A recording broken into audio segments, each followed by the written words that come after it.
اطاعت نہ بندگی میں نے نہ کی اطاعت و اطاعت نہ بندگی میں نے گزار دی تیری چوکٹ میں زندگی میں نے اور جو زندگی سکون سے گزر نہ سکتی تھی تیرے کرم کے سہارے گزار دی میں نے اور بقائی حسن تخیل کے ذوق رنگی سے حریم ناز کی دنیا سنبھالتی میں نے ہزار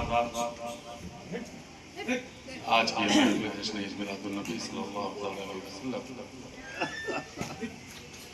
بسلسلہ دعوت رجب شریف کو سبھی کو شریف منعقد ہے جس میں آپ اور ہم سب شریک ہیں رب کائنات اپنے حبیب کے صدقے میں آپ کی ہماری سب کی حاضری کو اپنی بارگاہ میں قبولیت کا درجہ عطا فرمائے اور بھائی حاجی نعیم بقائی ابراہیم بقائی و جملہ اہل خانہ کو اس کا بہتر عطا فرمائے۔ ابھی آپ اس منبر رسول سے نعت رسول صلی اللہ علیہ وسلم منقبت اور ایک اچھی گفتگو حضرت عزیزم حضرت حافظ قاری رحمانی صاحب سے سماعت فرمائی۔ رب کائنات اپنے حبیب کے صدقے میں ہم کو اور آپ کو سب کو ان حضرات کی بتائی باتوں پر چلنے کی توفیق عطا فرمائے۔ میں بھی تھوڑی دیر کے لیے حاضر آ گیا بھائی صاحب ارشاد فرما رہے تھے کہ محفل چاہے چھوٹی ہو چاہے بڑی ہو نسبت اس کی بہت بڑی ہے اور اس لیے بڑی ہے کہ ہم جس نبی کی امتی ہیں ان کا ذکر کر رہے ہیں اور ان کے ذکر کی محفل میں بیٹھے تو ظاہر سی بات ہے جو سب سے اعلیٰ و اولیٰ ہو اور اس کا ذکر ہو تو وہ محفل کبھی چھوٹی نہیں کی۔ مختصر ہی صحیح لیکن ایک امتی ہونے کی حیثیت سے ہم آپ تشریف فرما اور یہ ہماری موجودگی ہماری وابستگی اس دین کی طرف رجوع کرتی ہے جو دین ہم کو نبی کریم صلی اللہ علیہ وسلم سے عطا ہے اور اس دین کو جتنا آسان سمجھا گیا اتنا آسان ہے اور آج کی تاریخ میں اس دین کو ہم اتنا ہی سمجھتے ہیں کہ جمعے کی نماز میں ہی ہم دین باقی ہم مسلمان گھر میں پیدا ہوئے ہیں اس لیے ہم دین اگر ہم اس کو دین سمجھتے ہیں تو یہ ہماری ناسمجھی دین وہ ہے کہ جب لوگ اس دین پر عمل کرتے ہیں تو خلیفہ اول حضرت ابوبکر صدیق رضی اللہ تعالیٰ عنہ بنتے ہیں جب اس دین پر لوگ عمل کرتے ہیں تو خلیفہ دوم حضرت عمر فاروق رضی اللہ تعالیٰ عنہ بنتے ہیں جب اس دین پر لوگ عمل کرتے ہیں تو خلیفہ سوم حضرت عثمان غنی بنتے ہیں جب اس دین پر لوگ عمل کرتے ہیں تو مولا کائنات فاتح خیبر بنتے ہیں اور جب اس دین پر عمل کرتے ہیں وہ صحابہ بنتے ہیں جن کے لیے میرے آقا نے ارشاد فرمایا کہ یہ میرے صحابہ آسمان میں تاروں کے مانند اور پھر یہ دین جس رفتار کے ساتھ چلا تابعین سے تبع تابعین سے علماء مجتہدین سے اور اللہ کے ولی سے یہ دین ہم تک آتا چلا گیا لیکن بڑی زافشانی کے ساتھ یہ دین بڑی محنت و مشقتوں کے ساتھ یہ دین آیا بڑے امتحانات سے گزر کر کے یہ دین آیا ہم اس دین پر ہم اتنا آسان سمجھتے ہیں کہ اللہ کا بے پناہ شکر احسان ہے کہ یہاں جتنے لوگ بیٹھے کہیں نہ کہیں کسی نہ کسی بزرگ کے ماننے والے ہوں کسی نہ کسی خانقاہ سے وابستہ ہوں ہم نے جو دین کو سمجھا ہم نے جس دین کو آج کے دور میں جانا وہ جب ہم خانقاہوں میں پہنچتے ہیں تو صرف یہ سمجھتے ہیں کہ اس دین میں ہم نے چادر چڑھا ہم نے نذر کرا دی، فاتحہ کرا دیا، ہم نے بریانی بنا دی، ہم نے زردہ بنا دیا. یہی ہمارا دین ہے، یہی ہمارے لیے اہمیت ہے. بہت صاف سمجھ لیجیے کہ کسی بھی اللہ کے ولی کی بارگاہ ہے، کوئی بھی خانقاہ ہے، ہماری چادر، پھٹیا، بریانی، زردے کی محتاج نہیں، بلکہ ہم سب ان کے کرم کے محتاج ہیں. ہماری سچی وابستگی ان بزرگوں کی بارگاہوں سے اگر ہے تو وہ دین پر عمل کی بنیاد ہے. اگر ہم اس دین پر عمل نہیں کرتے ہیں تو یہ ساری چیزیں ہمارے منہ پہ مار دی جائیں گی. اگر ہم عمل کر کے اس دین پر عمل کر کے ان کی بارگاہ میں جائیں گے تو اگر ہماری حیثیت ایک گلاس پانی کی ہے تو وہ بھی ان کی بارگاہ میں قبول ہو جائے گا. آج ہم پر مشکلیں، پریشانیاں پڑتی ہیں، تکلیفیں آتی ہیں. ہماری توقع صرف اتنی رہتی ہے کہ ہم بارگاہوں میں جائیں، اپنی پریشانیاں، تکلیفیں عرض کریں اور ٹھیک ہیں، یا اس سے تھوڑی سی آگے بڑھ گئے تو پیر صاحب مل جائے تو تعویذ لکھ دیں. تو جتنا ہم اس چیز پر یقین رکھتے ہیں کہ تعویذ سے ہم ٹھیک ہو جائیں، جتنا ہم اس چیز پر یقین رکھتے ہیں کہ بارگاہوں میں ہم منت مانگ لیں، اتنا ہی یقین ہم اللہ کی اس فرمانبرداری کے ساتھ جب ان اللہ کے ولیوں کی بارگاہوں میں جائیں گے تو نہ تو ہم کو تعویذ کی ضرورت پڑے گی، نہ ہم کو منتوں کی ضرورت پڑے گی، بلکہ ان اللہ کے ولیوں کی بارگاہوں میں جیسے ہی ہم پہنچیں گے اس دین پر عمل کرتے ہوئے ہم خالی دامن جائیں گے اور بھر کے دامن. آپ جانتے ہیں آج لوگ تبصرہ کرتے ہیں، آج خانقاہوں پر لوگوں نے انگلی اٹھانا شروع کر. یہ ہماری اپنی کمیاں، جن کمیوں کی وجہ سے آج لوگ خانقاہوں کو کہنے لگے. اور جتنے بھی اللہ کے ولی تشریف لائیں ان کا اول مقصد یہ ہے کہ ہم سے وابستہ لوگ پہلے دین پر عمل کریں، اپنے رب کی فرمانبرداری کریں، نبی کریم صلی اللہ علیہ وسلم کی سنت پر عمل کریں، شریعت مصطفیٰ پر پابندی کریں. اور اس پابندی کے ساتھ جب ہماری بارگاہ میں آئیں تو میں ان کے لیے بے شک وسیلہ بنوں گا اور اللہ کی بارگاہ سے ان کی مشکلیں آسان ہو جائیں. ہم کو عمل کرنے کی ضرورت ہے، ہم کو میدان میں آنا ہو. ہم کسی بھی بارگاہ سے وابستہ ہیں تو ہمارے لیے لازمی ہے کہ ہم نماز پنجگانہ کے عادی بن جائیں. ہمارے لیے ذمہ داری ہے کہ ہم شریعت مصطفیٰ کی پابندی کریں. ہمارے لیے ذمہ داری ہے کہ ہم سنت مصطفیٰ پر اپنے عمل جب اس پر گزاریں گے تو بے شک ہمارے لیے سب کچھ آسان ہو جائے. آج ہندوستان کے اندر ابھی قائد صاحب غریب نواز کا تذکرہ کر رہے ہیں. غریب نواز ہندوستان میں کیا لے کر گئے؟ اسی دین کا پیغام لے کر کے تشریف لائے. اور اس طریقے سے نہیں آئے تھے. سرکار مدینہ کے حکم پر جب آپ چلے تو سرکار غوث پاک کی بارگاہ میں پہنچے. سرکار غوث پاک نے ارشاد فرمایا کہ اے معین الدین، ہندوستان ملکیت ہے دادا گنج بخش پر، پہلے جاؤ تم 40 دن ان کی بارگاہ میں رہو اور 41ویں دن تم کو اجازت ملے گی تب لے کر کے تم اجازت ہندوستان میں. تو سرکار غریب نواز 40 دن دادا گنج بخش کی بارگاہ میں رہے اور اس کے بعد ہندوستان کے اندر داخل ہوئے. تو ہندوستان میں داخل ہو جانے کے بعد وہ انقلاب پیدا ہوا. ایک وقت میں 90 لاکھ لوگوں نے کہا اسی دین سے آراستہ ہوئے، اسی دین سے وابستہ ہوئے. آج وابستہ ہم آپ بھی ہیں، لیکن ہمارے آپ میں فرق ہے. جب وہ وابستہ ہوئے تو سرکار قطب الدین بختیار کاکی بن گئے. جب وہ وابستہ ہوئے تو سرکار بابا فرید گنج شکر بن گئے.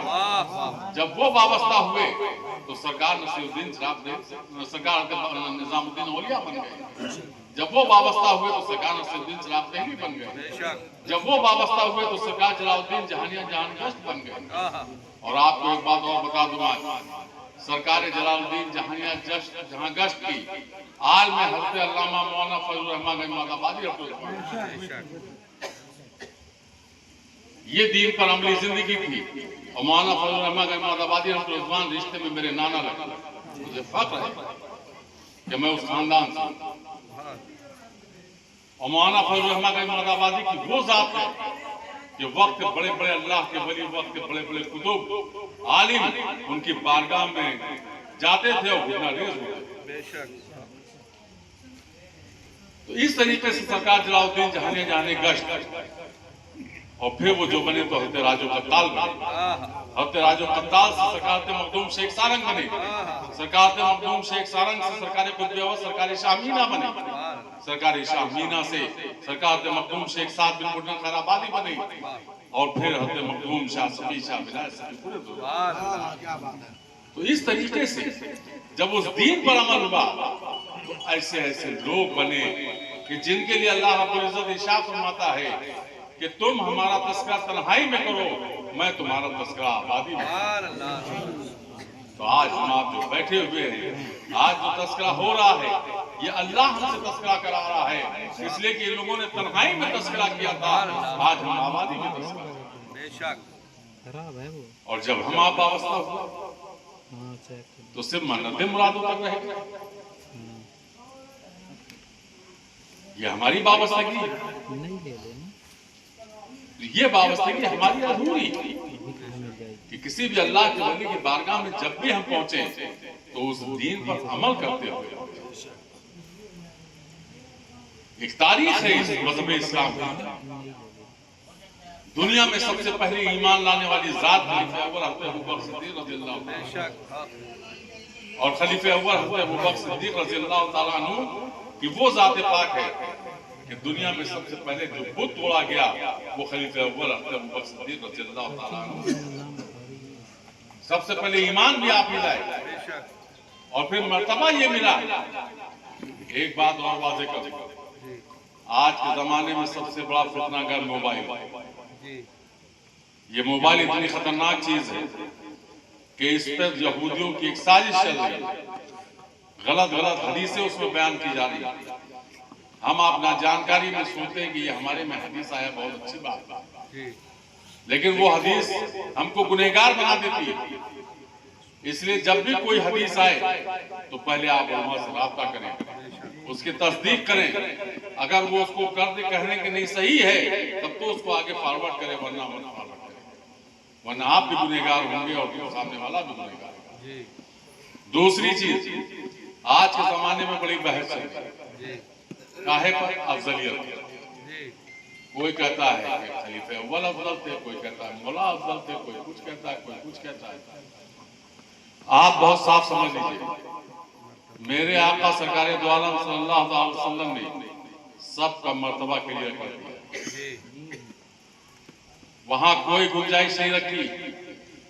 خلیفہ اول حضرت ابوبکر صدیق رضی اللہ تعالیٰ عنہ کو ارشاد فرمایا کہ ایسا دوست کوئی دوست نہیں جو میرا ہے، اس طریقے سے بیان کیا۔ خلیفہ دوم حضرت عمر فاروق رضی اللہ تعالیٰ عنہ کے لیے آقا نے ارشاد فرمایا کہ ایسا عدل و انصاف والا کوئی دوسرا شخص نہیں۔ حضرت عثمان غنی کے لیے ارشاد فرمایا کہ ایسا کوئی سخاوت والا نہیں۔ مولا کے لیے ارشاد فرمایا کہ ایسا کوئی شجاعت والا نہیں۔ نبی نے صفت بیان کی، اول دوئم سوئم نہیں کہا، بہت صاف سمجھ لیجئے گا، اس پچڑے میں پڑھیے گا بھی نہیں۔ جو جس کا مقام ہے وہ نبی نے فرما دیا، اور نبی کے فرمان پر ہمارا آپ کا ایمان ہے۔ نبی نے سب کے لیے فرما دیا۔ اب اول دوئم سوئم و چہارم کا جہاں تک مسئلہ آتا ہے، جو میرے آقا کے بظاہر حیات کے بعد دنیا سے رخصت ہو جانے کے بعد جو مسند خلافت پر پہلے بیٹھے وہ خلیفہ اول ہوئے، جو مسند خلافت پر بیٹھے وہ خلیفہ دوم ہوئے، جو مسند خلافت پر بیٹھے وہ خلیفہ سوم ہوئے، جو مسند خلافت پر بیٹھے وہ خلیفہ چہارم ہوئے۔ اور وہ مسند خلافت پر آپ کو ایک بات اور بتا دوں کہ مذہب اسلام میں 5 خلیفہ ہیں، یہ بھی جان لیجیے آپ بہت اچھے طریقے سے۔ 5ویں خلیفے کا نام حضرت امام حسن سرور زمان ہے۔ لوگ اس کو نظر انداز کرتے ہیں، 5ویں خلیفہ کا نام حضرت امام حسن سرور زمان ہے۔ تو یہ جب صحابہ نے یہ بنایا تھا، نبی نے نہیں فرمایا تھا، نبی نے صرف صفتیں بتائی تھی، تو جو صفتیں بتا دی وہی ہمارے لیے ایمان ہے۔ تو اس پچڑے میں پڑھنے کی ضرورت نہیں ہے۔ تو آج اس لیے کر رہا ہوں کہ آج ہم اس دین میں زندگی گزار رہے ہیں، ان اللہ کے ولیوں کی بارگاہوں سے ہم وابستہ ہیں، تو ہماری یہ ذمہ داری بنتی ہے کہ ہم اس دین کی پیروکاری کریں، ہم نبی کریم صلی اللہ علیہ وسلم کی شریعت پر عمل کریں۔ شریعت کا حال یہ ہے آج کہ ہم بزرگوں کے ماننے والے ہیں، ہم بزرگوں کی بارگاہوں سے وابستہ ہیں، لیکن اپنے یہاں شادی بیاہوں میں ڈی جے بھی بجا رہے ہیں، اپنے یہاں شادی بیاہوں میں ہم تماشے بھی کر رہے ہیں۔ یہ شریعت مصطفیٰ کا مذاق اڑا رہا ہے۔ کسی بھی خانقاہ سے وابستہ ہوں گے، کوئی خانقاہ والا آپ سے یہ نہیں کہے گا کہ آپ اپنے یہاں ڈی جے استعمال کریے یا ڈی جے پہ ناچ کریے۔ ہم نہ جانکاری میں، سنت مصطفیٰ میں قاری صاحب کھڑے ہوئے نکاح پڑھانے کے لیے ہم فحش باتیں کرتے ہیں، حسین مذاق کرتے ہیں، ہم خود گنہگار ہوتے ہیں، قاری صاحب کا کچھ نہیں بگڑتا۔ احتیاط کیا کریے کہ جب نکاح پڑھا جائے تو آپ باادب ہو کر کے بیٹھا کریں، آپ کے سروں پر ٹوپی ہوا کرے، نئی ٹوپی ہے تو آپ رومال ڈال دیا کریں اور خاموشی سے بیٹھ کر کے خطبہ سنا۔ یہ ہمارے عمل ہونے چاہیے، ہماری عملی زندگی میں سنت مصطفیٰ ہونا چاہیے۔ سنت مصطفیٰ صرف نماز میں نہیں، سنت مصطفیٰ ہمارے چلنے میں بھی، ہمارے کھانے میں بھی، ہمارے پینے میں بھی، ہمارے بولنے میں بھی، ہمارے لیٹنے میں بھی، ہمارے بیٹھنے میں بھی، غرض یہ ہر عمل میں ہمارے سنت مصطفیٰ شامل ہے۔ اور اللہ رب العزت ارشاد فرماتا ہے کہ جب تم میرے نبی کی کسی سنت پر عمل کرتے ہو تو میں تمہارے نامہ اعمال بھی نیکیوں میں اضافہ کرتا ہوں۔ تو سنت مصطفیٰ پر عمل کرنا چاہیے۔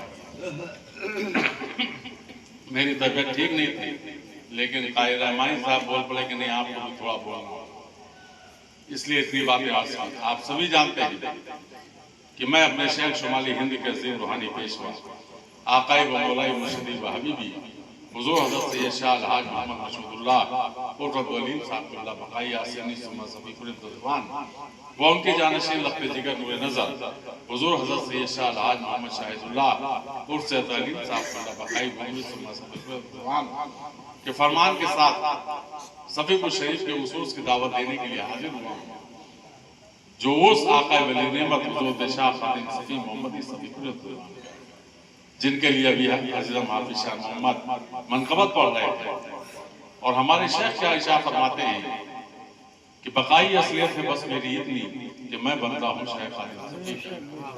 میرے شیخ نے ارشاد فرمایا کہ جو اس میں آتا ہے وہ مجھ پر احسان کرتا ہے۔ ہمارے شیخ ارشاد فرماتے ہیں کہ میری ہزاروں عید کی خوشیاں اس وقت وہ اسے پاک 13 14 15 رجب انگریزی 14 15 16 جنوری کو میں اپنے تاجداروں کی بارگاہوں کی خاک کا کرنے کا سزا ہونے کی حیثیت سے آپ کا میں حضرات کو شکست کی درخواست کرتا ہوں۔